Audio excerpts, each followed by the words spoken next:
And hello, Jet fans, and welcome to another episode of Rich Sports Talk. Thank you so much for joining us here today on the channel. Once again, love all the appreciation, guys. This post is about you as we go back through the community page. And again, if you're new to the channel, make sure you hit that subscribe button. If you're a Jets fan, make sure to hit that subscribe button so you don't miss any of our Jets content. And of course, if you know Jets fans, let them know about our channel because we want to get as many people involved as possible. We want to hear from as many Jet fans as possible as well. And of course, guys, you can always check us out on social media using the handle at Rich Sports Talk. That's at Rich Sports Talk. We have so much on there. We will always have like updates, live tweets, funny stuff. Again, I will put the link to Twitter in the chat as well. You can always ask us questions in the chat. But the NFL mock drafts are starting to get in full swing. We're starting to see some of the experts coming out and talking about them. I have a very different opinion. I will have our next mock draft coming out within the next 2 weeks. And of course, I have a special thing for all of you guys.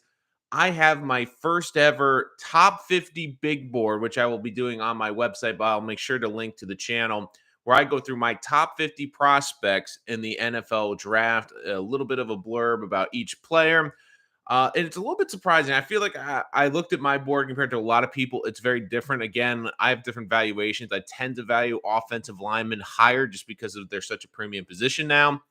And again, it's going to be weird too. Like I've even going to say this, like a little bit of a spoiler for my big board is this is a really clump draft where I look back at my big board and I saw really the quarterbacks and the receivers were pretty close to each other. And it wasn't out of laziness. It just really was like, I don't really see a huge difference between prospect number one and prospect potentially number six, the wide receiver. So, again, a lot to talk about there. But let's get to the meat and bones of the conversation today. And that is something that I've been seeing come out a little bit this weekend. I was actually a bit surprised, and this is why I wanted to talk to you guys today, is I put a poll up on Rich Sports Talk on the community page. Again, if you're new to the channel, make sure you subscribe because I always ask what you guys would like for content because, again, you guys have great opinions. I want to make sure I tailor this content to you and make sure that you have a voice on this channel. That's what I think is unique about this channel is I want to make sure that you guys have as much of a voice as I do.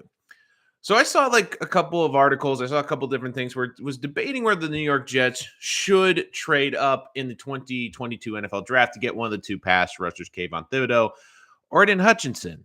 And I was really thinking about this and I was going, that's not a horrible idea. Again, let me preface this whole conversation by saying the following, which is after doing my big board and after really breaking it down, it's clear that Aiden Hutchinson and Kayvon Thibodeau are the best two prospects in this draft. I don't think there's any debating that. The only thing I would say is this is not a great draft to be in the top 10, where you would look, these guys would probably be top 10 picks last year. But again, this is a funny draft class because, again, there's not the really elite high end players like last year. But if I was the Jets too, like, and we can talk about this, I would actually try to trade down in some respects because, again, I don't see a huge jump between prospects 50 and prospects 45. Like, they're really not that different. So, again, if you could get to the mid first round to mid second round range, you can get some very good players. But I don't think you're going to see, players in the top five, unfortunately, don't have as much. There's not as much difference between them in the top five and necessarily guys that are picked in the late first round. But again, the Jets need a pass rusher. And I put this out there on Rich Sports Talk because I was like, you know what? I want to get a pulse of the fan base because I'm seeing a lot on Twitter. I'm seeing a lot online. I was like, I want to see what you guys think. And I said, here's the scenario. Would you want the Jets to trade up to the first or second pick to get the pass rusher if the Jets give up both first round picks this year and an additional mid round pick? And again, I'm going off the trade value chart. So again, like I was going with them trading with the number one pick because I really don't think Detroit's going to trade out unless they get a stupid offer. Because again, they have multiple first round picks from the Rams this year and next year. So again, looking at the value point chart, Jets 1,800 points with the fourth pick, Jacksonville 3,000 points with the first overall pick. So the Seattle pick at number 10 is 1,300. So 1,300 plus 1,800 gets you to about 3,100. So that could technically be a trade right there. But just for good measure, just because you always seemingly have to overpay for the number one pick, I was going to say, you know what, throw in like a fourth round pick next year or even a third so the Jets don't lose one of the top two picks in order to move up in the draft. And I was curious because I wanted to see what you guys had to think. And my initial reaction was I felt the fan base was going to be pretty split. Boy, was I wrong. uh, 82%, no way, that's way too much. And 18% saying it was worth it. And again, guys, really appreciate the feedback. Love hearing from you. And again, going through some of the comments, Nate John, train back would be better, can still grab a pass rusher in the first.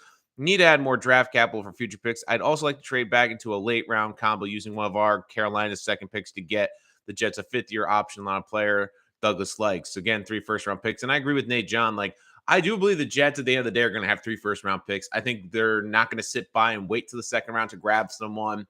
And again, I feel that 20 to 32 range, you're still going to be able to get some good players. And the nice thing about this draft, like I was just saying, there's not a huge difference between guys you'd be picking at number 10 and picking in the mid 20s. There really isn't that much of a difference. So again, I think that that is a good option. The more I thought about it, I actually could see the Jets trading both first round picks back. And I also was wondering, and I'll bring this up on other episodes, should they trade their 10th pick and try to get a elite wide receiver someone comes available? Again, huge news out of New Orleans yesterday that they are moving on from Sean Payne, that Sean Payne's moving. So again, you get a lot of good players that could be leaving New Orleans. A name I would keep an eye on if I was the Jets, and I know this might seem a little bit high, but if Alvin Kamara is available and you could get him for a third and a later round pick, I would make that deal because again, you're trying to develop Zach Wilson, and I understand it's a running back that's been paid, but still Alvin Kamara, unbelievable running back and a great pass catcher and really underrated receiver. Carlos, hi Rich. We would give up a lot more for the first or second overall pick. Pass on this. I would only deal if it includes an impact player that we could use. Sama Jets, I voted yes, only if Jags pick a O lineman. I think the line's 100% pick Hutchinson. If Jags pass on Hutchinson, I don't. Again, falling down. And that's the other thing, too. Like, the more I've been looking into this, I just have a feeling that one of the two pass rushers is probably Thibodeau is going to fall. The Texans are really the team that's going to determine a lot with the Jets because, again, I have a sneaking suspicion that an offensive lineman is going to go number one to Jacksonville. The only way that doesn't happen is if Jacksonville basically gets an offer because someone loves one of these pass rushers a lot. And again, this isn't like a Chase Young. This isn't a Bosa brother. So I don't see a team really overvaluing these pass rushers. So again, like if you're Jacksonville, you need to make it work there for Trevor Lawrence. So I see them going with an offensive lineman. Houston's the big question mark because at 3, do they go with a safety like Kyle Hamilton? Do they go with a corner? Do they go with another offensive line because their offensive line is terrible? Um, let's see. Nick Chaplin, hi Nolan. You're 7 in here. I should see more than 7 likes. I'm hope 4. I'm hoping for more than 4 likes. So again, guys, spread the news about the channel. Thank you for joining us today. And again, just looking at the situation with the Jets, I just really believe that you could get Thibodeau with the 4th pick. But again, a lot of it determines on what happens around the draft. And there's 2 really big factors that are going to really impact the Jets trading. And it's going to be how teams value certain positions. Again, the good news in some ways for the Jets is that now because the Giants have moved on to a new GM, that there's a chance that the Giants could take a quarterback at 5, and that makes the Jets more valuable at 4 because the team could want to jump in front of the Giants to get a quarterback. And also at 10, again, if these quarterbacks do well at the Senior Bowl, and that's another advantage of the Jets having these quarterbacks, you hope these quarterbacks do well and drives the value up because, again, the higher the value of these quarterbacks are, the more a team wants to trade up. That makes those picks the Jets have more valuable.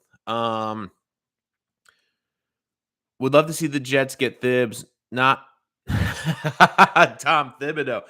Jam, you're throwing some fire there. I guess it's I know the Knicks not doing so well. Just need effective pass rusher, not sold on John Franklin Myers. I'm sorry. Again, I like John Franklin Myers a lot. I think that the Jets made a smart decision with that move. Again, to me, John Franklin Myers is a good situational pass rusher, and he's a guy that should get you around 9 to 10 sacks a year. But I also don't think he was utilized correctly, too, because he's at his best rushing the passer on the interior because he's a slippery pass rusher. He's very good on the inside generating pressure. But because of all the Jets' injuries and the lack of an edge presence, you could see that they tried to put him on the edge last year and really struggled at times. And again, the Jets, when they lost all their pass rushers to injury, you could tell they started doubling John Franklin Myers. And again, John Franklin Myers, like you watch the tape, he still had a very good season. He still was around the ball. He was still making plays. And again, if the Jets add another piece or two on that defensive line, it's only going to make him better. With our coaching staff, the Senior Bowl next week, this gives us a great opportunity to pinpoint value late picks. Oh, again, I did an episode about this a couple weeks ago. If you want to check that out, it's about the Jets and the Senior Bowl. It talks about how I think that the Jets. Basically, I've done two videos kind of about the Senior Bowl. One was talking about how the Jets are already winning the offseason, and one of the reasons was because they got the Senior Bowl and why the Senior Bowl was huge. And again, in this draft, I actually think that it's even more beneficial because you have a lot of seniors that are going to go in this first round, but you also get a lot of seniors where the Jets can pinpoint the value. Again, I see the Jets trying to trade back from 10, trying to get an additional first round pick maybe next year, but again, trying to get a second or third round pick within this draft to help bolster. Because again, like I'm going to do my top 50 big board. That's coming out. I will make sure to put the links to that. That's coming out later this week. But again, the surprising thing about my big board is once we get past the top three, really, the two pass rushers in Hamilton, there is a big drop off. And really, it's kind of funny because like I almost have like two kind of groupings for the top of the draft, and it's involved 7 players. It is the pass rushers in Hamilton, the defensive specialists, I think are the top 3 players. And then I have the O linemen. I have 3 offensive linemen, Okamu, Cross, Neal, and then Tyler Linderbaum. And then after that, it's really pick your poison, who fits your system. Again, the Jets have a premium pick with the number 4 pick, so they can get one of these big offensive linemen. I think that either way, they're going to get one of the top pass rushers or the linemen.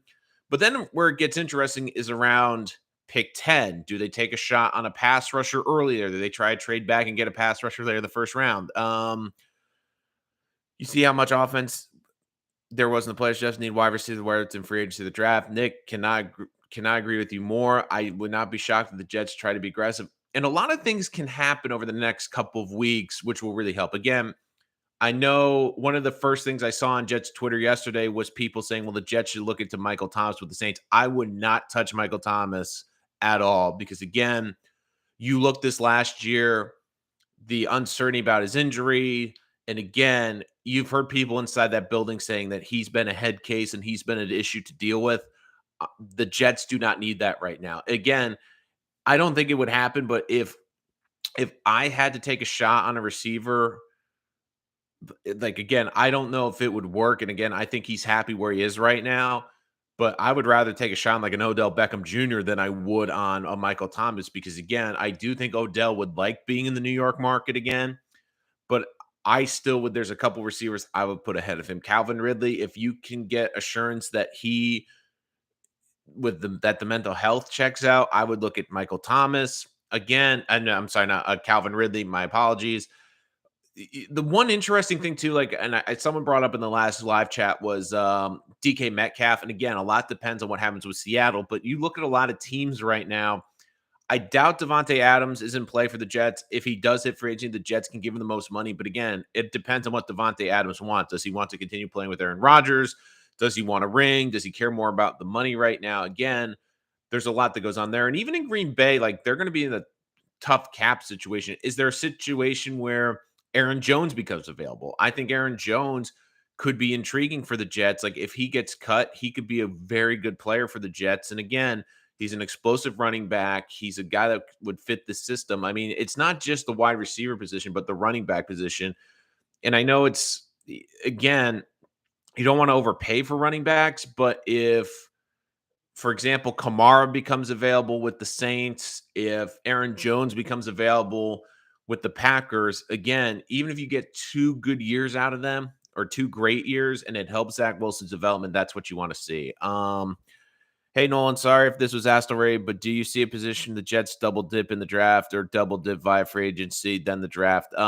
Tight end. I mean, tight end, tight end, tight end, tight end, and tight end. Again, this is a class where I'm going to give you a little bit of a spoiler too with my big board. I only have one tight end inside the top 50 on my big board, but I did put a note next to that and said, look, if I did 60 players on my big board, there would be 3 tight ends between 50 and 60. Again, there's a lot of guys that I really like at the tight end position, and I do think the Jets are going to get a good front row view. Again, a lot of the tight ends, which helps the Jets too, are going to be at the Senior Bowl.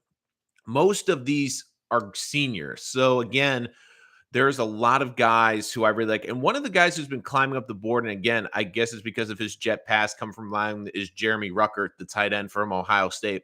And he's someone I'm really keeping an eye on because, again, I just feel like he's a guy that a 5-star recruit, incredible athlete, and again, highly efficient when they pass to him. And people are going to say, well, he didn't put up numbers at Ohio State. But when Ohio State has 2 receivers that could go in the first round, and again, in some ways, I almost respect Ruckert a little bit more because a lot of players are me guys, and if they aren't getting their targets, they complain or they transfer to a school where they get their targets. Again, he just did his job. He was a good blocker. He did what he had to do. And when they called his number, he was out there to perform. And if he does well at the Senior Bowl, he's someone to keep an eye on. I think receiver is a position the Jets could double dip at too. Obviously, could they make a big trade in the offseason? Joe Douglas has even said, which he usually doesn't say, is that he's going to be aggressive this offseason. And again, but even still, I could see the Jets going in the draft. I mean, there's a lot of receivers where I would not be upset if the Jets were overloaded at receiver because, again, look at what's worked in the NFL. I mean, you look at the Bengals. The Bengals people, I was one of the people that was critical of the Bengals because of the wide receivers. Again, their offensive line still stinks, but they they have great receivers. The Dallas Cowboys went with CeeDee Lamb. And again, it was kind of like, well, do they really need another receiver? But again, you look at how that's impacted Dak Prescott. You look at the Buccaneers. I mean, even the Buccaneers, you look at just because it's a longer season now, you're going to need more bodies. And just look at what happened with Tampa Bay. I mean, they came into the season with arguably the best 1 through 3 receiving core. By the time they got to the postseason, Godwin had the ACL. Antonio Brown was, let's just say Antonio Brown. And again, like you just look right now, like they had so much depth. Like it almost feels like you need to be overwhelmed with wide receiver depth. And even like Kansas City, they might not have the big names, but they have guys that can run. And I mean, they can all make plays. So I really do think that the Jets are going to double down, especially offensively. And again, like this is an interesting point too. I actually feel like the Jets are in some ways might neglect the defense a little bit this offseason because again, if it comes down to an offensive player or defensive player in the draft, I think they're going to lead offense because again, what determines if Joe Douglas and Robert Saleh keep their job? Not only winning, but again, it's going to come down to where is Zach Wilson at the end of year 2? If Zach Wilson looks like a legitimate quarterback and looks like a franchise quarterback and looks like with the right team, he has a shot against Josh Allen or Patrick Mahomes in the playoffs. I'm not saying he looks like them, but I'm saying if you have the right team, you feel like, okay, you have a shot. If you come out of year 2 and you feel like the Dolphins do with Tua, and you even saw one player said like they're wasting their prime in Miami this week. One of the players came out and said that, then that's going to be a big issue. And you have to make sure Zach Wilson works. Again, I've put this out there and I've said this before and I'll say this again. The Jets situation next year, you want to come out of next year, even the Jets, if the Jets don't make the playoffs, you want to be obviously playing competitive football in December, but you want to come out next year saying, okay, we have our quarterback. You know, our defense is suspect, but you know what? We have draft picks. We can fix this defense in offseason and get us to where we go instead of, oh, our defense looks really great. We have a top 10 defense, but we're not sure about our quarterback. The receivers we got injured and didn't really have a great tight end, and can't really evaluate him. Like, you need to figure that out. You need to make sure it works. Um, Initial picks regarding Calvin Ridley. I think Jerry Jones is frustrated with Amari Cooper's contract. If could he be a target? I think he'd make more sense if get him if cut the restrict again. Like, I do think if Cooper's cut, I would go after Cooper again. A really underrated, great route runner, but Cooper's a funny guy because again, on the Jets, he'd be the one. Is he an elite number one? Like, again, I still think like Calvin Ridley because he's a bit younger.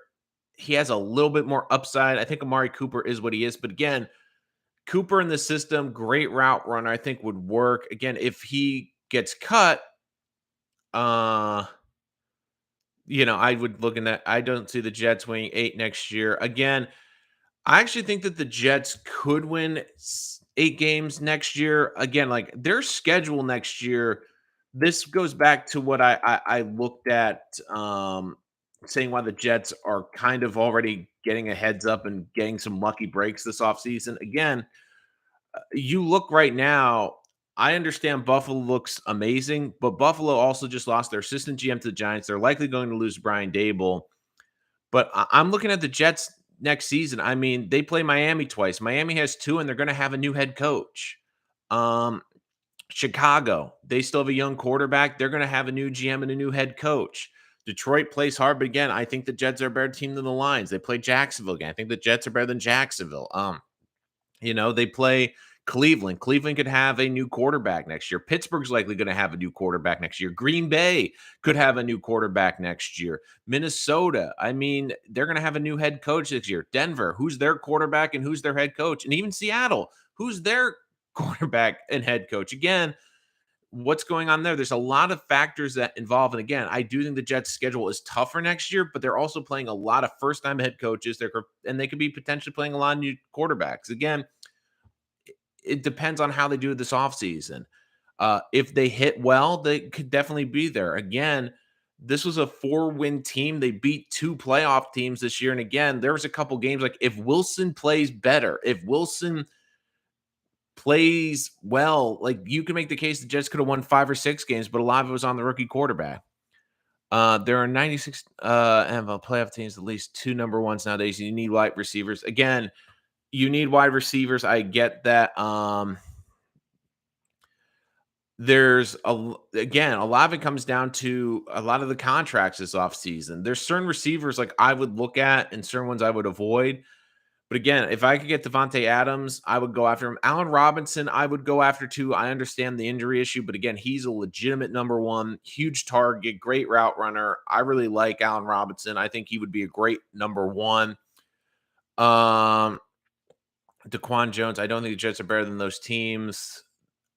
Yeah, there could be so many changes in the NFL. The fact that again, I just feel like the Jets too, like in some of the scheduling, they get some of breaking in. They still have a lot to add to this roster. Pittsburgh will likely have a rookie quarterback. Yeah, there's a lot of teams. Like you look at the NFL situation right now too. Like it's always amazing because we always say like the quarterbacks always get overvalued in the draft. They always get pushed up the draft board, and you look like right now, like a month ago, people like kept seeing articles like, "Oh, there's not going to be a quarterback taking the top 10 or 15." I'm like, that's erroneous. There's going to be a team. They're going to take. They're definitely going to be taking a quarterback, or there's going to be at least. I feel there's going to be 3 or 4 taken in the first round. There just always is. I mean, I'm just looking at the situations right now. I mean, there are a couple teams that they don't love their quarterback situation. But here's a couple teams that will definitely be in the market. I do think that a lot of it will come down to what happens with Aaron Rodgers, Russell Wilson, like the big quarterbacks, and even Jimmy Garoppolo to an extent. But let's just say Rodgers stays in Green Bay, Russell stays in Seattle, Deshaun gets traded. Who knows to who, but he has to figure out his legal situations. But again, here are the teams that could be in the market for a quarterback: the New York Giants, the Washington football team, Eagles, I don't think love their quarterback situation, but I doubt they're gonna. I think they'll go after Deshaun Watson, but I don't think they're gonna find one in the draft. These are mostly for guys in the draft. Detroit's not go. They're not going to pick a quarterback until at least the second round because again, they have Jared Goff on that contract for at least 2 years, where it's basically dead cap money. They're not going to move off him. Could Green Bay? Rodgers is staying there. I don't see Minnesota. Could they get a late quarterback because this is Kirk Cousins last year on this contract? Atlanta, big cap hit again for 2 years with Matt Ryan. Don't think they take a quarterback till second round. Carolina, if they don't make a play, they could be in the market for a quarterback if they don't get the big fish. New Orleans, they're going to have a new coach. They might want a new quarterback. And again, they're going to be in cap hell. They probably want to get a rookie quarterback because it helps with the financial situation. And then you look at the AFC. The Broncos will likely need a quarterback. Indianapolis isn't happy with their quarterback. Could they be a dark horse if there's a rookie they really love? Do the Texans love Davis Mills? Could they be in a market for the quarterback? You look at the Steelers, they're going to need a quarterback. I know that they're saying they're going to have their guys compete, but again, I think they're going to have to get a quarterback in this draft. And then you look at the Browns.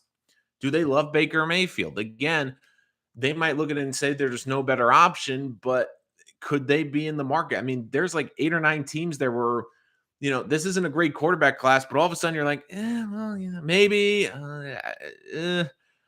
Katie Allen Robinson, I feel, will be off the table. I think their new GM is going to feel motivated to retain as much talent as possible. Katie, that's a good point. But again, like I just feel it's kind of like the Marcus May situation slightly with the Jets. Is I feel like the player and the organization just feel like they need a fresh start. Again, there's a lot of animosity because both players didn't get their contracts. They felt they overperformed their contracts. And again, in their contract year, got nicked up, probably hurt their value. And again, I still think Allen Robinson is going to get a good chunk of change, but I just feel like they're going to want a fresh start. And again, the Bears do not have a great cap situation right now. So I don't think, and again, they only have their second round pick this year. They don't have a first round pick. So I do think that they're going to move on potentially. Nolan, I heard Adams was staying in Green Bay. Again, I think he's going to go with Aaron Rodgers. Again, who knows with Devontae Adams? Because again, it comes down to Aaron Rodgers. If Aaron Rodgers is in Green Bay, I doubt Devontae Adams is going to either follow Aaron Rodgers or he's going to follow whoever gives him the most money. Again, it all comes down to Aaron Rodgers and what happens with that situation. Yeah, this year's QB is better than last year's. Are you talking about the draft? Like Daquan, like I if you're talking about the draft, it's scary because I almost think if Mac Jones came out in this draft, he would probably be the number one quarterback, which is slightly terrifying. I would take OBJ, trade back, draft. See, I really love what Daquan just said. Like Chris Olave, he's been someone I'm very high on from Ohio State. Again, not the biggest receiver, but at 6'1", could play on the outside. He's an unbelievable route runner. Again, like I keep seeing all these mocks of the Jets taking a receiver at 10, but I almost feel like the Jets would get better value if they traded back into the first round and got like Chris Olave on the back in the first round. Because again, Olave fits this system really well. I get London is an unbelievable physical freak at 6'5", leaping ability. But again, does he really fit what the Jets offense and the system doing? Again, Burks, I think, fits this offense well. If he falls to the 20s, obviously, I think he's a guy that Jets would definitely consider. But I really love Olave. Again, when we talk about Olave, he was getting a touchdown every 4.2 catches. And on top of that, he set the record for the most touchdowns scored at Ohio State. Think about all the great receivers that have gone through Ohio State, and he broke the record. So I really love him. Rodgers seemed intrigued to play with the Colts. Who knows what no one knows what Aaron Rodgers is thinking. I do think Aaron Rodgers is not retiring. And in some ways, I think he's going to stay in Green Bay because, again, I just feel like Green Bay's the better situation in terms of the team around him and in terms of the division. I mean, you look around the NFL, like if he went to the Colts, that could be a good fit. But again, I also feel like he's about his brand right now. I don't think if he's going to go anywhere, I don't think he wants to go to like a small city. I think he'd rather go to like a big West Coast city or a big East Coast city. But again, like who knows what Aaron Rodgers is going to do? Jets should keep May at least if they have May and Ashton. That's a solid. Don't draft a safety. No, I completely disagree. I this is not a good quarterback draft class. Again, this is a quarterback draft class where top 1 through 5, I could see anyone going first because again, it comes down to preference. It comes down to what you're looking for in a quarterback. I just really there isn't one guy that really sticks out in this. There's a couple guys you're like, okay, if everything breaks right, they could be a good quarterback. But I just don't feel like if I was to put them in this draft, the quarterbacks in the two draft classes together, even Mac Jones, like I feel would be higher than anyone in this class just because, again, I feel like he's got elite accuracy. I don't think outside of maybe Malik Willis's speed, I don't think there's an elite trait of really anyone in this draft class. This just really isn't a good draft class. Um, it's I just don't really believe that. And again, like don't draft a safety. Completely on board with that. Uh, Look, I like Pickett and Malik too. But again, I just think that each of these guys has major flaws and major questions. With Pickett, it's going to be about is he a 1 year wonder? And one thing that's driving me nuts is people comparing him to Joe Burrow. Again, their rise is going to be similar, but Burrow was a lot better quarterback. Burrow was a lot better athlete, and Burrow also played on a bigger stage against a lot better teams. And again, he put up great numbers at Pitt, but Pitt was also in the ACC this year, and the ACC was terrible this year. Again, like Pickett, I think can be a very good quarterback, but I do think there's a limit. Malik from Liberty, he's got an incredibly high ceiling, but to me, it's going to come down to he's going to need to develop because, again, I think he's got a good enough arm in the NFL. He needs to work on the accuracy. And the biggest thing I worry about, too, is he played a very simplistic offense at Liberty. If you're going to a team that wants to run a really highly complicated offense and efficient offense, he might not be a good fit. And again, I think he's a guy to keep an eye on for the Giants because Brian Dable could develop him potentially if Dable goes to the Giants, like he did with Josh Allen. To me, you have to develop him where you have to design a lot of running plays. He's got to run around a lot and learn the system. It's going to probably take a year and a half, but if you can utilize that run game, I do think he can be a good quarterback. But again, he needs a offense that's built around him specifically. I know it's not super me, but do you think the Jets should look for another D tackle in the rotation if Fatukasi leaves? Absolutely, KD. And I actually, that's a good question. And again, I actually feel like the Jets could be in the draft for a D tackle. Again, the strength of this team is going to be the defensive line. But I do think you're going to need because again, Fatukasi is the best run defender. The Jets' run defense wasn't great. They're going to need a run stopping defensive tackle. Um, and I do think the Jets could add that because again, of all the Jets free agents, Fatukasi is the one where he's the only Jet player I could see getting overpaid by another team. I don't see Marcus May getting overpaid because of his age, the DUI issue, and him coming off the Achilles injury. But Fatukasi is one of the league's best and highest graded run defenders. He's coming off of a good year. And again, he might fit better for a team that's looking for a 3-4 nose tackle because that's what he was drafted as beforehand. Like he fits that scheme probably a little bit better. And again, we're talking about guys getting paid in the NFL. I mean, Vita Vea is a great example. And again, when I say this, Vita Vea is clearly a better player than Fatukasi, but Vita Vea is a two-down player. I mean, you could tell like they don't want him really in a lot of pass rushing situations. He only plays like 60% of the snaps in Tampa, but they paid him $75 million for 4 years. That's a lot of money for more of a rotational defensive tackle than you would expect. But again, could a team out there that's running a 3-4 that wants a nose tackle if there's a team that's desperate for a run stopping defense tackle, is there a team that could go to Fatukasi and give him 10, $11 million? Again, that seems crazy now, but we also have to remember that's NFL free agency. You see B players getting A money. And I could see a team that falls in love with Fatukasi, that looks at this draft and goes, look, there's not really a great nose tackle. There's not really a great defensive tackle that we could probably get for the same value. And I just feel like Fatukasi of all the Jets, like I don't think anyone's paying for overpaying for Braxton Berrios despite his all pro year. Again, slot receiver, more likely a backup slot receiver and a great returner. I don't see a team overpaying for him.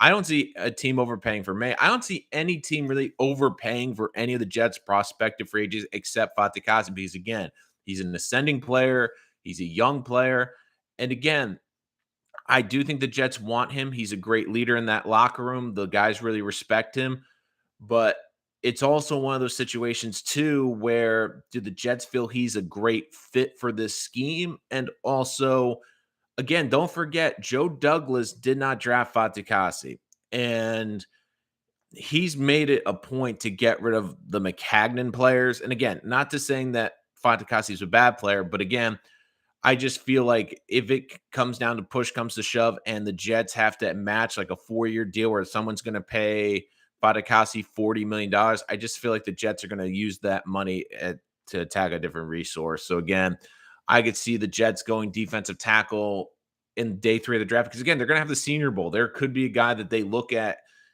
and they go back at the end of the Senior Bowl and go, look, we feel there's 2 or 3 guys we can basically get close to the production from Fatukasi or similar production. We can draft them in the 4th or 5th round, and we don't have to pay them, the money. And again, we don't want to pay Fatukasi $10 million. So again, I just feel like again, like you can tell me, Katie, what your thoughts of that when I was talking about Fatukasi, but like I just feel like he's someone that could leave. And again, the strength of this team is going to be the D line. So I feel like Douglas is going to invest. If he's going to overpay for positions, it's going to be one of 3 positions. It's going to be wide receiver to help his young quarterback. And this isn't just mine, it's with draft capital. It's offensive line and it's going to be defensive line.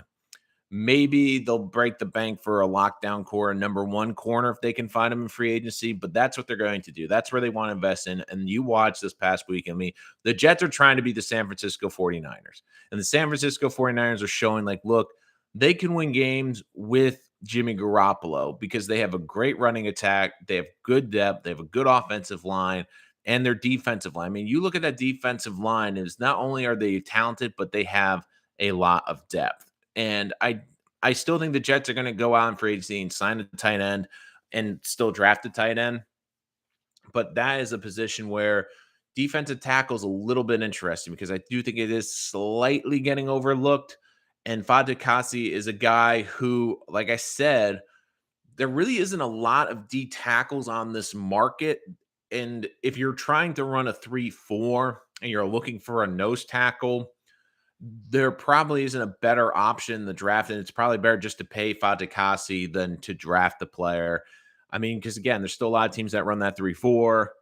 There's teams that are looking for that true nose tackle, and Fatukasi could probably fit that bill. And again, could a competitive team look at him as the last piece to a defense or as a run stopping defense tackle? Sure. Um, Overpay for Adams and Schultz. That's it. Everything else just draft again. Even if you I don't think you're going to necessarily get Adams. I do think you can overpay for Schultz, but even that, I still think the Jets are going to look to add veteran pieces, maybe at more of the league minimum or cheaper deals to address the back end at safety. I think they could overpay for number 1 corner. I mean, they have a lot of cap room and they still have a lot of needs. So I do think that they're going to be very aggressive, but they're also going to be very smart with how they attack it. But again, guys, going back to it, if you want to follow us on Twitter, the handle is in the chat. Make sure you see our latest on Twitter as we do constant updates. And again, if you're new to the channel, make sure you hit that subscribe button and make sure to comment. I mean, this whole video started because of the community thing I put out there, which was, do you think that the Jets should trade up in the draft to get one of the top pass rushers? And you guys said 82% said no. And again, like I do think you have a chance of one of those pass rushers maybe falling to 4, probably Thibodeau. But again, I do think it's a lot to move up. And again, I think it's better to move back in this draft. So it will be interesting. Again, could the Jets, if they hit a home run in free agency and they feel good enough that they can hit a home run between rounds 2 and 4, because again, you see the teams that have had a lot of success drafting, a lot of them have been in the Senior Bowl. And you look at the teams that coach in the Senior Bowl, they tend to have better drafts than other teams. So could the Jets come out of the Senior Bowl saying we're so confident we can find great guys rounds 2 through 4 that we can go out there and get a great edge rusher? I mean, that could certainly be a situation as well. Fadakazi amazing, but I think this defense needs to be built around guys who can eliminate the pass and bend not break to the run. He is amazing. Again, he's not a great pass rusher, but he is the best run defender on this team, and a team that was killed by the run this year. I mean, they could use some more uh better defensive tackles. Again, like despite him not being a great fit for the scheme, I thought he played very well this year. Um Trade back and get the other Michigan dude. Yeah, Ojabo is definitely someone I would consider. 6'5", 250, bit raw, but reminds me of a way from last year. But you saw the impact he had with the Ravens. And again, I feel more confident the Jets are taking more of a project player in this draft, because I'm one thing about this coaching staff is I've seen the players get better on this coaching staff, and I've seen progression from the younger players. If this was the older coaching staff, I would want a more polished player, because again, I didn't trust the coaching staff to develop them. But I'm looking at how the staff has developed the young player. So if there's a guy that's got a little bit of better upside and you might need to develop him a little bit, I'm okay with the Jets taking him. Ojabo is one of those guys. Again, great freak off the edge, and he's a speed rusher. And I would take him over a couple different pass rushers in this draft, because again, the Jets lack speed, especially on the edge, and he's got speed you can't teach. Great bend, and he can play that outside edge. And even for someone that's so raw, I mean, he had 11 sacks and 4 forced fumbles last year. I mean, even away for the Ravens didn't have that type of production in college. And again, you could say it benefited from having Aiden Hutchinson on the other side, but again, he had the second best rush win rate in the Big Ten after only Aiden Hutchinson. Um, and again, he might not be a great player on in running downs, and early you might not be able to put him on the field all the time, but just tell him to go after and get the quarterback. I do think he could be a good player, and he's someone I do think the Jets should consider at 10. And especially in this draft, like at 10, again, I don't think that there's really a lot of difference makers in this draft compared to last year. And I just feel like he's got upside compared to everyone else. Like I would go with the upside in this draft instead of some of these safer players, because again, I know the Jets want players that can make an impact next year, but also you want guys that have higher ceilings. Like Ojabo to me is a guy who, even despite being a raw player, that speed is going to make a difference. Even if it's not necessarily turning into sack production as a rookie, it's going to create a situation where offenses have to game plan. They're going to have to adjust the blocking scheme. And again, if they're concerned with him on the edge, that opens up the middle for guys like Quinnen Williams, for guys like John Franklin Myers, for Sheldon Rankins. Again, it gives them more favorable matchups because they're getting more one-on-ones, they're getting more favorable looks, and they're getting more better matchup pressures. Because again, when Quinn and John Franklin Myers struggles because they bring a lot of double teams. But you add that speed on the edge. You have Lawson on one side, and despite coming back from the Achilles, you're still going to have to account for him. But you have a Jabu on the other side.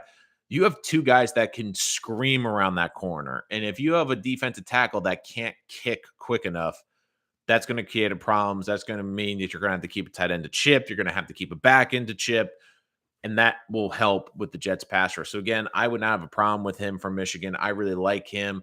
If the Jets could get him at 10, I'd be more than happy with that. And again, I keep seeing everyone saying Kyle Hamilton. The only way I'm taking Kyle Hamilton is he's sitting there at 10. Even then, it's still like he's a good safety, but I just feel like the Jets have so many other needs. Um, and again, like there's a lot of pass rushers that I like at the back end of the first round. Again, I'll show off my big board later this week. I do think the Jets could, again, you're not going to get an elite pass rusher, but there's some good upside guys at the back end of the first round, top of the second, that especially a lot of them are going to be seniors. If they do well at the Senior Bowl, maybe the Jets consider them. But I just really like some of those other guys. And again, there's certain players I'm not high on. I mean, I'm not high on Stingley. Uh, he's not even the top corner on my board right now, which might shock some people. And another guy I'm not a big fan of, George Karlaftis. If I was the Jets, I would try to avoid Karlaftis because, again, he just to me doesn't fit with what they need. He's a power rusher and he's better on the interior. Well, the Jets already have that in rankings, Quinn Williams and John Franklin Myers. They need an edge rusher. And again, I almost feel like Karlaftis is kind of like Stingley in the regard that we look at what they did their freshman year and we go, wow, they really look like they could be a top 10 player. But then their production over the next 2 years, it didn't match like the hype and the prowess the player was getting. And I'm not saying that Karlaftis is going to be a first round selection, but I just think there's a lot more questions there than people are really asking. It's a good point. Player development is such an underrated value in the grand scheme of things. It's not always GM's bad drafting. Again, I don't think McCagnon helped this coaching staff, but also in the next regard too, I don't think the coaching staff helped to elevate McCagnon's players, or I don't think the Jets drafted good players, but they also didn't have coaches to develop said players. I mean, you look at even the guys that they were drafted in 2020, they just didn't fit the scheme. And even those guys, like they struggled. I mean, Mekhi Becton's got a lot to look at, but guys like Bryce Hall did improve. So again, I think it's a lot about finding the right scheme and also finding guys that fit the scheme, but also that can be coached up. Bill Butch said that LT was the fastest, quickest, most. If Thibodeau grades actually, well, trade up. For Joe Campion. Again, like that, a lot of it comes down to, and Joe brings up a good point. Like, I think calling him LT is definitely a stretch, but if the Jets feel again, if they feel that they had a great free agency and they are in a position where they don't necessarily need to, you know, fill out this roster as much and they can go out and get the pass rusher, then sure, trade up. And again, I also see this as a situation too, where if you are sitting there and you feel like Thibodeau is a difference maker and he's going to get you 10 sacks every single year, and it's going to cost you to go up and get him, but you feel confident enough that you have done enough research and that you did enough of the Senior Bowl that you said, look, we'll sacrifice that number 10 pick and maybe a later pick next year. Again, I don't think the Jets want to trade a 1 next year, but again, could they trade the 10 in a mid-round pick next year and go, look, we feel so confident because again, we have those picks in the top second round picks. We have the great third round pick. We have a couple fourths. Like we feel that we're going to get guys there that are going to make an impact and that aren't that much of a step down from what we would be getting at 10. Lots of solid safety. Yeah, this is going to be a great safety free agent class. I mean, Jesse Bates is going to hit the market. The kid from the Saints is going to hit the market. I mean, there's a lot of very good safeties out there. And again, I do think you're going to have to pay good money for them, but in the grand scheme of things, I don't think it's going to be stupid money. And again, I know the safety isn't highly valued, but the Jets can go out there and get a good safety in free agency. It allows them to maybe draft one later, but it also allows them to, because again, Pinnock played well at safety. You still have Ashton Davis. You still had some guys that played well at the safety position. You maybe compare them with Bates or Williams. So again, I could see the Jets going hard after them in free agency. Um, I would like Sting. I wouldn't be mad the Jets got him. I don't love Stingley, to be honest with you. I really don't. Uh, even at 10, I'd still be concerned. Again, the injuries are an issue. And I mean, we know last time the Jets drafted an injured cornerback with high aspirations from the SEC, it didn't turn out well with D. Milner. Again, this is a new staff, this is a new situation, but I do think that is a situation. Again, I just feel like the Jets, they have good enough safeties, and a lot of these corners, they take 2 or 3 years to develop, and I don't think the Jets have the time to let that corner develop. So I think you're going to see him go on free agency and go hard in free agency to get a corner. I honestly wouldn't be mad if the Jets, they trade up for Kayvon, but I don't think the Jets are going to do it. Again, it comes down to the cost. If they think they can make a move, I think they could. I'm not calling LT. I know you're not calling LT. Sorry, Joe. But again, I do think there are certain traits. And again, I know you're talking about having that edge presence and how that can change a defense. I feel like Devin Lloyd is a do-it-all linebacker. He beats all linemen, the QB covers well. Again, linebacker to me, this is becoming a little bit of something I've kind of changed on a little bit. Like, I really love the linebacker class here. And I would say that the Jets, if they're going to take a linebacker, it's going to be like second or third round if a guy really falls. Because again, I don't think that linebacker is their biggest issue. Again, CJ Mosley is still a good player. I still think you're going to get another good year of them. And again, the Jets drafted Sherwood and Hamza last year as their backups, and I do think that they have some potential. But the thing with the Jets linebackers is they run the base 4-3, but you look most of the time they're only putting two linebackers out there. And I do think Quincy Williams was a good find. He's a young linebacker. They're not going to pay him a lot, and he can make plays.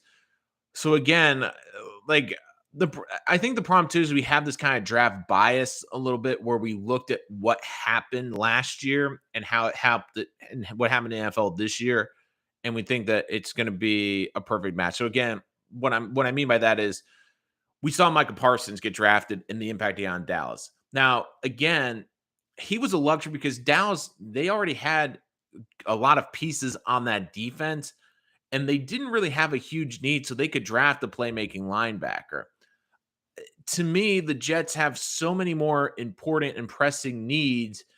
Again, a linebacker would be great. A great playmaker would be great. I do think this team needs more playmakers, but when it comes down to it at the end of the day, I just feel like if the Jets are going to sit there and take a linebacker, they have to really evaluate where they're drafting and look and say, well, is there better offensive lineman or an offensive lineman that could help our young quarterback? Is there a tight end? Is there a run back? Even a running back, a wide receiver? Those just to me would take more priority. Again, they have Quincy, they have Mosley. They could probably add a guy in free agency on the cheap. You don't have to pay a lot to get a linebacker. And again, I do think you can get a linebacker like a Chad Muma of Wyoming in the third or fourth round, who's a very good player. Again, like you can find linebackers late in the draft. I mean, the Jets found Quincy off the waiver wire, basically. You can find linebackers. It's a position that kind of reminds me of running backs, is there's a lot of them out there, and it's really just finding the right fits. And again, I just look at it and say, I just don't see the Jets drafting a linebacker because there's so many other needs. Stingley is a one-year one. That I agree with Joe again. He had a great freshman year, but what was that freshman year? That was the national championship team where they had arguably one of the most talented teams in the history of college football. When they lost that, he wasn't as good. He has an injury histories. And again, I like Sauce Gardner better from Cincinnati. I think that he has a better body type. And again, he's a little bit trickier because they never threw at him, but teams watch film and they see how athletic he can be. And again, I think he can be a very good corner in this league. So I do think that you have to keep that in mind. Don't trade up. It's always a crapshoot. Again, I do think that is also true too. Like you don't want to give up picks, but again, it's also where you value the strap. Just need to go back to the 3-4. They shouldn't be doing the 4-3 when the Leo together and Quinn. Look, they're moving to the 4-3. I think it's a good fit. But I do think that the 4-3 fits. Again, it's a little bit of you're still having that turnover issue. Again, they want to win the defensive line. So I have no problem. Again, that's what Sal wants to run. And I have no problem with the 4-3. Make this team a top trade down and get them. Hamilton, Lloyd. I mean, if the Jets, Joe, like I that's not a bad point, but again, Joe, if the Jets sign Jesse Bates, or if the Jets sign one of these great free agent safeties, uh, I mean, if Hamilton's sitting there at 10, maybe if you can get Lloyd in the back end of the first round, maybe. But again, Joe, I just think a lot of this is going to come down to, and I keep saying this, when push comes to shove, I still think this team's going to lead offense because they need Zach Wilson to look good. Like it doesn't like I keep putting this scenario. For the Jets, it's better to have a quarterback that looks like a top 15 or a top 10 quarterback in the end next year. And you're like, okay, they have their quarterback, than a team having a top 10 or 15 defense and having a question about the quarterback. Um, so I think they're going to try to do everything they can to answer the question about Zach Wilson, because I think the Jets would rather be in a situation at the end of next year saying, okay, we have to address two or three pieces on our defense as opposed to, oh, we don't know about our quarterback. All these scrambling QBs, you need that extra linebacker. You need fast linebackers. I think the Jets already have that. I can't compare Gold's habits to the current team, but it seems like they always at least make one surprising splash move in the offseason. JD training for a proven player would be notable. Again, I do think that's in play. You have to keep in mind on that. And again, like the other thing too about Hamilton is he's a great player. I just in this defense, you don't need your safeties to be playmakers. You can get safeties that cover. And again, you look at this free agent market, there's a lot of very good safeties out there. And I think the Jets can get one. And yes, they'll have to pay good money, but you look like even at 14 million a year, these guys are younger. I don't think that's a bad deal for the Jets, but it's just a situation too where I just look at it and I go, the Jets, they don't need necessarily a safety with a premium draft pick. I mean, especially when they can get it in free agency. And the other thing on it too is the optics of it just don't look great. Even if Hamlin fell to the Jets at 10, they drafted him at 10. So the Jets pull off one of the best trades in the last decade, trading Jamal Adams, an all-pro safety who basically had 2 Pro Bowls, and the Jets trade him to get 2 first-round picks, a third, and a starting safety. Great. So the Jets use the first and third to get a great guard. Amazing. How's it look if like the Jets get their first round pick that they got for a safety, an all pro stud safety? And again, Jamal Adams has struggled in Seattle, and I get that. But you traded an all pro safety to get a premium draft pick that you never would have thought would have been a top 10 pick to draft a safety. It just, to me, it does not make sense. And again, there's a lot of decent safeties like on my big board, which I'll have on Friday. There's a lot of good safeties that are hovering in that second round range that could be a starter. I mean, Lewis Seen from Georgia is a really nice one. Brisker is a nice one. I mean, there's some, and they're good coverage guys, which is what the Jets want. So again, you could get that value later in the draft. Like this is a safety class where again, Kyle Hamilton's the cream of the crop. But that's one of the positions in this draft where there is some depth and you can get guys in the second and third round that could potentially be starters. Why would you pay a safety if they had May and Adams in the building? That makes no sense. Again, Daquan, I do think Joe Douglas learned a little bit from his mistakes. And again, the Adams situation was completely different. Adams, again,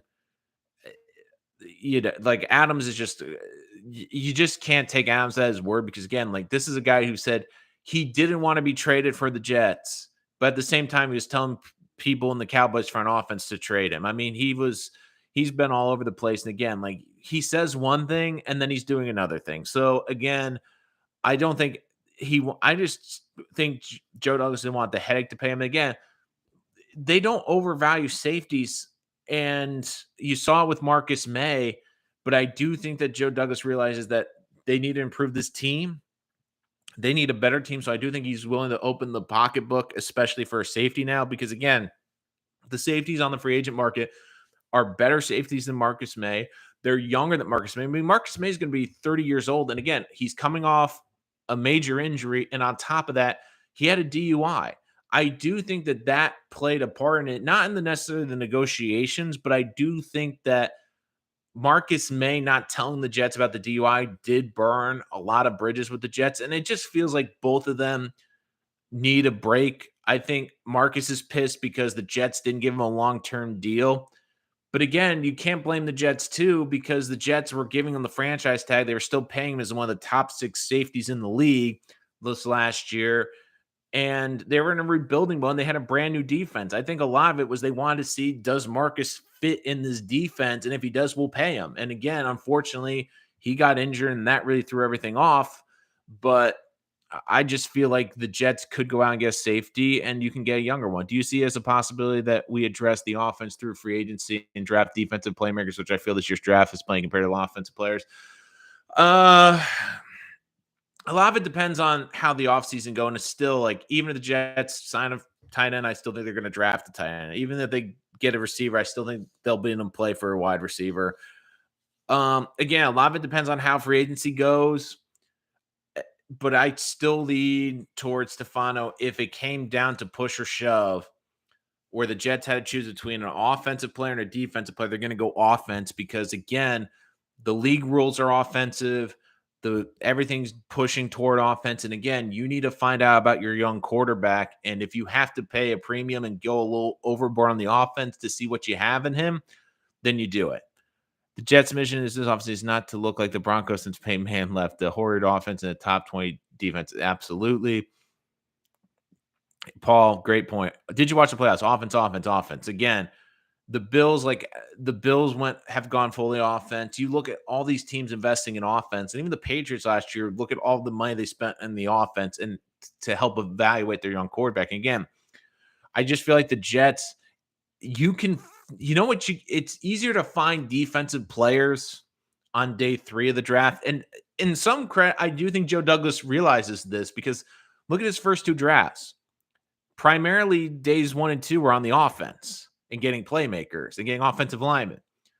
Day 3 was about defensive players. And look, he's found some good defensive players. Bryce Huff is an undrafted free agent. You look at the corners that he's been able to find. Quincy Williams on the free agent wire. So again, you could find good defensive players. And it's easier, I think, to find good defensive players later in the draft than finding playmakers and great offensive players. Don't pay a safety, just draft one. Again, when the Jets have a ton of cap space, use that. Like, take off that need off the board because, again, I get drafting a safety, but that's also a premium pick that you could use to help address somewhere. If there's a good for safety out there that you can get on a good deal, go out and pay that safety because, again, it takes one more knee the Jets have to draft off the board. Beef up the offensive line, finalize our offensive line years to come, then get Zach Weapons and remaining free agency in 23 weeks. Yeah, exactly. Like, I think you can work on the defense. Like, again, come out next year saying, okay, the offense looks great. Zach looks great. We just need a couple pieces on defense because, again, it's easier to put together the pieces of a defense than an offense. Exactly. He's cheap. He's going to play good already. Let's create a top 10 offense around Zach. I agree with creating the top 10 offense around Zach. Again, I don't think Joe Douglas is cheap. He just really wants to build through the draft and build and not get stuck in cap hell. And he wants flexibility to make moves because, again, part of the reason like he came is because McCagnon put this team in cap hell. And again, that's kind of what the Giants are going through right now is they had a general manager that put the team in cap hell. I mean, Mike McCagnon put this team in such cap hell. I mean, CJ Mosley is still going to make $17 million. I mean, McCagnon has been gone for years and that contract's still on the Jets book and it's a bad contract. I mean, the Trumaine Johnson contract is finally up this year. He hasn't played for the Jets in years, and it's just like that's how bad the contract was. And I don't think Joe Douglas wants to put himself in getting bad contracts like that. And again, even the contracts he signed for agency, which were a lot of money, like Davis and Lawson, they were basically 2-year deals. He can get out of them next year, so I think he's being smart. Use that on Adams and Schultz. Offensive don't play no safety, man. Again, the Jets are going to have close to $70 million in cap. They could pay a tight end, they could pay a receiver, and they could pay a safety and still have change left over. So again, like it's not like the Jets have 30 million in cap space and have to choose, okay, are we giving this to one or two great players? Like they have a lot of space where they can add not just one, but multiple players.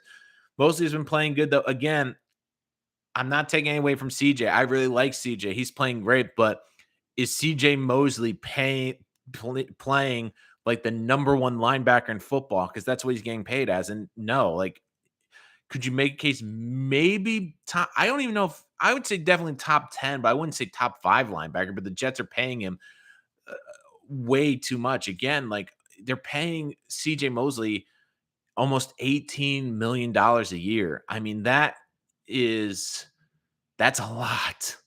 Um, top five. I mean, I don't think he played better than Micah Parsons. I don't think he played better than Fred Wagner, not Fred, guy from the 49ers. Again, yeah, he is the best player on the team, but that's still a pretty hefty cap hit. I mean, again, if they were paying him $12 million, like, one of the things I would try to do if I was the Jets is try to renegotiate CJ's contract because, again, if they could renegotiate it, it could help open up more cap space for this team to make some moves. And again, he's the best player on this team, but we're also talking about a player that missed 2 full seasons for the opt out and because of an injury. So again, he had a great year coming back this year, but we need to remember that the Jets were paying him to be an elite all pro linebacker. And again, like, he played great this year. You can make a case he can may have made the Pro Bowl, but he, let's be honest, he also played not even a game. He, like, I guess 2 games. He came back for that Patriot game. He played like 2 years. In 2 years, he played 2 games. You're always looking at money instead of impact. Look, Mosley had a good impact on the team, but he also didn't have an impact on the team for 2 seasons. I mean, he wasn't out there. He wasn't out there last year, and he wasn't out there the year before. Again, it's just. I love CJ Mosley. Like, you're taking it like I don't appreciate CJ Mosley. He's been good, but again, the Jets paid him basically $17 million, $17 million, and $17 million. Like, they paid him almost over $30 million over 2 years, and he didn't play. I mean, that's not good. That's not a good. Again, yeah, but he also was hurt, Daquan, the year before. Yeah, but he was also hurt the year before, and again, like, the COVID year is funny for me because I don't have a problem with a player taking off the year for COVID, but I almost wonder if it was kind of like he just didn't want to play for Adam Gase. Like, I've always wondered that. But again, like, it's still 2 years he didn't play. You can throw COVID year in there, but he didn't play. The team sucks. So how you mad? I'm not getting mad. I'm just saying you're when you pay a guy as not only one of the top, he's one of the highest paid defensive players in football, and he wasn't out there for 2 years. I mean, that's not great. I'm just saying. I mean, you'd be pissed if the Jets like went out there and gave TJ Watt $20 million a year, and then the first 2 years he only played 2 games. I mean, you would not be happy about that. I mean, again, CJ came back and played very well this last year, and he's a big leader on this team. But I would still try to renegotiate that deal and try to open some more cap space. That's all I'm saying. Our older Jets fans just accustomed to heavy emphasis on defense is ridiculous. A lot of offense need to be a priority. Zach can't carry that side of the ball on his own. I think it's because the Jets defense has been their strongest position for probably the last 15 years. That probably plays into it. And again, I just feel like you need to figure out more about Zach than anything. Like, I'd rather, again, have this team have an average defense and a great offense than having a very good defense and an offense you have questions about. Because again, just go heavy offense. Even if it's like drafting a running back in the 3rd round, I know people might not like that, but again, if you can improve the running game, that will help Zach. If you can improve the offensive line, that will help Zach. Obviously, tight end's a big priority, and if you can find a great receiver, and it's not just even about the number 1 receiver, I would still, because this is a pretty nice and deep receiver class, I'd still look for a playmaker because, again, how many games did the Jets have their big 3 of Davis, Elijah Moore, and Crowder? I think they only had 1 or 2 games where all 3 were healthy on the field at the same time.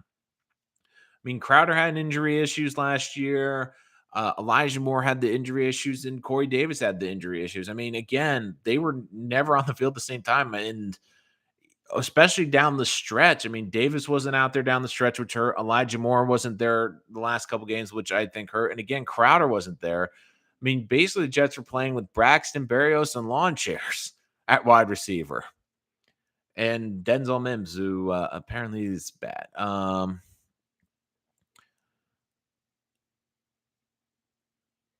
Uh, why would you renegotiate him? And Jets have said Well, because again, they have so many holes. If it could help them get an extra player or two, I don't think it's a bad idea. Again, like CJ Mosley's cap hit, like it's just one of those situations too. Like I'm if the Jets could go out and get an extra piece or go out and get an extra player or add a safety or a situational pass rusher because they have a little extra change to do it, I don't think it's a bad idea. Like again, Mosley, like it's a huge hit. And maybe they could negotiate so they make it so it's more of a 2-year contract for CJ Mosley too, because again, he'll be 30 years old next year, but like his cap hit in 2022 is going to be $17.5 million. I mean, this last year, the last year, it wasn't as bad because of the COVID year. What happened with the cap situation is his cap hit was dispersed over the 2 years. So it was a 10 million cap hit in 2020 when he didn't play, and this year is only 7.5. So now it jumps back up to 17.5, and then the next 2 years it's going to be 18.5 over the last 2 years. And again, the Jets can't get out of the contract next year only for $3 million in dead cap as opposed to 18.5.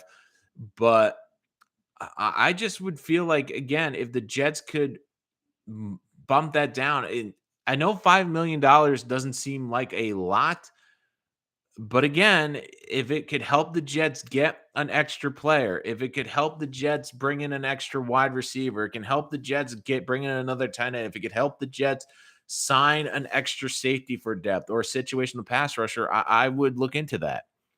Um, let's see. Joseph, draft Burks all day, every day. I really love Burks. I wouldn't have a problem. I think he's a good fit, but again, could the Jets maybe get him in the 20s? I think that would be more ideal. And again, a lot of it's going to come down to how these teams evaluate receivers because some teams might have Burks number one on the board, some teams might have him as fifth, and a lot of the receivers this year, it's about the fit. Um, I decided when they passed on Claypool, trade back and got Mims again. Like for everyone saying the Jets love Mims, they had the opportunity to draft him, they trade back, and they still got him. I don't understand how you only have 2,000 subscribers. I don't know either. I want more. So if you know any other Jet fans, bring it to the channel. Again, follow us on Twitter at the handle Rich Sports Talk. First sport pick, round one. All right, we got a mock draft from Spin McDavis. O-line tackle, center, Linderbaum, or wide receiver, second round, tight end, edge, or linebacker. I wouldn't have a problem line if the Jets can't get out of 4 and one of the pass rushers is there. I wouldn't have a problem with offensive line. Linderbaum becomes a little bit interesting. So if the Jets trade out of 4 and then drafted Linderbaum, I wouldn't be upset. Again, they have a decent enough center. I love Linderbaum. It comes down to where they've at. If they believe he's going to be an all pro, then you can move McGovern to guard, and I don't have a problem with that. But again, second round edge, I wouldn't have a problem with that. Tight end, definitely in the second round. Linebacker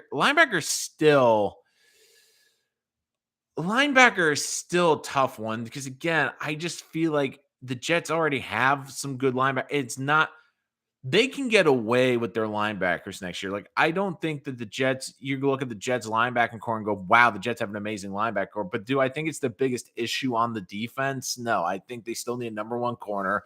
They need safeties and they need a better pass rush. So again, it's uh it's one of those situations too where I just feel like the Jets linebacker won't be a huge priority. Sorry if you covered linebacker already, but curious you think the Jets need a star. I don't think you necessarily need a star. I mean, the Jets are trying to be San Francisco, and you look at the 49ers, I mean, a lot like it's funny because don't forget this is a team that drafted Trace Sermon in the second round, Elijah Mitchell in the sixth round, and everyone, including myself, thought Sermon was going to be the bell cow, and it turned out Elijah Mitchell became the bell cow there. So again, you can get good running backs in this system, and again, Michael Carter was good too. I feel like the Jets want another compliment. Again, I said this early in the show, Pokerus, that basically if Alvin Kamara became available via trade because of the cap situation in New Orleans, if the Jets didn't have to give a first round, I would look at that. if the Jets could get Aaron Jones, because again, the Packers are in a bad cap situation. They already have AJ Dillon, who's a cheaper option. If he somehow comes loose, I'd look at that. But again, I don't a big name would help, but I don't think necessarily you need a huge running back. And again, there's some good running backs in this class and on my board. I do think that when I look at the prospects in this draft, that there's a couple, like maybe even the second round, which might be a little bit high for the Jets, but the third round pick, especially, you look at where they got Michael Carter, who had a second round grade in the fourth round. I do think you can get a running back that falls because, again, running backs are not as highly valued. I don't think there's a wow back. Even last year, Najee Harris, you knew he was going to be a first round pick. There's clearly no first round running back picks. There's no guys like that this year. But I mean, Isaiah Spiller from Texas A&M is a guy, not a huge speed guy, but very elusive in space. One guy I would keep an eye on for the Jets is Kenneth Walker. He's the number one running back on my board for Michigan State. Again, smaller 5'10", 212, needs to work on pass catching. But again, he proved that he could be a workhorse last year, good cutback ability. And again, he can be not only explosive runner, but a physical runner as well. So he's someone I would look at. Like if you compare Kenneth Walker with a Michael Carter, because again, Michael Carter was great for the Jets, but he did miss some time last year. Tevin Coleman, if you could bring back on a minimum, I would be okay with that. Again, he's had injury issues. He was injured again last year. So again, that might be a position where the Jets maybe even double down. Like if they trade back, get a couple more picks and have like a 6 or 7 round pick, and there's a running back sitting there that they think they could work on, I wouldn't be surprised there as well. Again, the 49ers have like a stable of backs. They have like 4 or 5 running backs they could go to. So I do think that the Jets would love that because, again, if they have a better running game, because the Jets too, don't forget the Jets' running game and the offensive line really played well. I mean, especially after getting a Lauren Duvernay-Tardif, I mean, their running game really packed a punch. I mean, they were averaging almost 5 yards a carry down the stretch until the Bills game. So if they could really keep improving the running game, and again, that helps Wilson because it takes more pressure off Wilson. It puts him in more manageable situations. It helps with the play action ability to take shots down the field. So if they can improve the running game, I do think that would be something good. Agreed. People got relaxed about linebacker. They can easily find one in the third round like Muma or Clark. Again, yeah, I do think you can get a great running back in the third round. And it's not even just in those rounds. I mean, there's a lot of good and talented um, linebackers out there that you could get later in the draft. And again, it's like running back. I just feel like teams don't value linebackers as much. So again, you could see guys fall. I mean, Brandon Smith is another interesting one if he declares from Penn State. Channing Tindall from Georgia. I mean, he's a good player. I mean, 235 pounds. He could maybe play. I mean, even Georgia. I mean, Georgia has so many linebackers. Even Quay Walker. I mean, he's going to be in this draft. I mean, they just have good athletes. I mean, there's some good, interesting prospects out there that they could go out and get at middle linebacker. And again, I just feel like compared to other positions and what Joe Douglas has shown us like he feels he can find defensive starters or capable defensive players on day 3 of the draft. And a part of me thinks you're going to see that again is you might see a pass rusher or one defensive player. But if I had to put money on the first 5 picks for the Jets, again, I think they could add more picks with trades, but let's just say they don't. I still think you're going to see 4 of those 5 picks go to offense, whether it's line, playmaker, tight end, just because they need to make it work. And again, I feel Joe Douglas feels like there's so many good defensive players and there's so much depth in terms of corners, linebackers, maybe interior D linemen that I can wait and get them later. I mean, even Jonathan Marshall's a guy who didn't play a lot last year, but they got him in the 6th round. Maybe that's who they think could replace Fatukasi if he leaves. But again, I mean, you saw last year all day 3, just defensive players. Not a big physical run to get the tough 2 yards and take a load off Carter. Again, like this system, you don't really need a huge power back. I mean, it'd be more of a luxury. You want guys that can hit the hole and can make a cut. Zach got improved. Jets success rate comes down to him because he was a weak link last year. I don't think he was the weakest link, but again, I do think there were some games that he held him back. Again, he's a rookie. Tyndall would definitely be a solid pick. Yeah, again, like there's some really good linebackers and good athletes that I do think the Jets can get on day 3. Don't forget the Jets have 2 4s and 2 5s right now, and that's before any compensation for agency. That's before any additional trades. Like if they trade back, or maybe there's even a player on this roster that Douglas trades for, like a day 3 pick. I mean, I don't think that they trade Mims, but um there could be some other players that maybe fit the bill. And I'm just checking this out. Let's see. Yeah, I was just checking quickly because they announced some Pro Bowl alternates, and I just want to see if any Jets made. Of course, no one did. Just was checking that really quickly. But again, guys, thank you so much for joining us here today. Make sure to subscribe and check out the community page. Again, this whole video was based off of the Jets trading up scenario I proposed to you guys, and you vehemently were like, don't trade up. It's way too much. 82% said don't trade up.